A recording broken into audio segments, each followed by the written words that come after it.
జీవితంలో ప్రతి ఒక్కరికి కూడా స్నేహితులు ఉంటారు. మనకు సంబంధించిన సంతోషం, దుఃఖ, బాధ, ఓటమి, విజయం అన్నీ కూడా మనం స్నేహితులతోనే పంచుకుంటూ ఉంటాం. కొంతమందికైతే కుటుంబ సభ్యుల కన్నా స్నేహితులంటేనే చాలా చాలా ఇష్టం ఉంటుంది. అయితే ఈ స్నేహితుల్లో మంచివాళ్ళు, చెడ్డవాళ్ళు ఉంటారు. కొంతమంది మన జీవితాన్ని ముందుకు తీసుకెళ్ళడానికి దోహదపడితే, కొంతమంది మాత్రం మన జీవితాన్ని కిందకి తీసుకెళ్ళడానికి చూస్తూ ఉంటారనమాట. అయితే 2 రకాలుగా స్నేహితులు ఉంటారు. అయితే ఇప్పుడు మనం ప్రత్యేకించి ఒక 4 రాసుల వారికి మాత్రం స్నేహితుల వల్లే జీవితంలో ఎక్కువ దెబ్బలు తగులుతూ ఉంటాయన్నమాట. వీళ్ళు స్నేహాలకు దూరంగా ఉండడం, స్నేహాల్లో ఎంతవరకు ఉండాలో అంతవరకే ఉండడం మంచిది.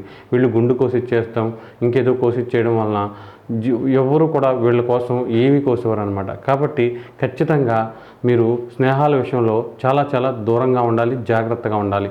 అందులో మొదటి రాశి ఏంటంటే మేషరాశి వారికి స్నేహితులు పెద్దగా కలిసి రారనే చెప్పాలి. రెండో రాశి మిథున రాశి. మిథున రాశి వారికి కూడా అక్కడ వరకే స్నేహాలు, అవసరం వచ్చినప్పుడు దూరంగానే వెళ్ళిపోతారు. ఇక కర్కాటక రాశి వారికి కూడా స్నేహితులు అంతగా కలిసి రారనే చెప్పాలి. స్నేహితుల వల్ల చాలా వరకు వీళ్ళు జీవితంలో ఆర్థికంగా ఇబ్బంది పడే అవకాశం ఉంటుంది. కెరియర్ పరంగా కూడా చాలా ఇబ్బందులు పడే అవకాశం ఉంటుంది.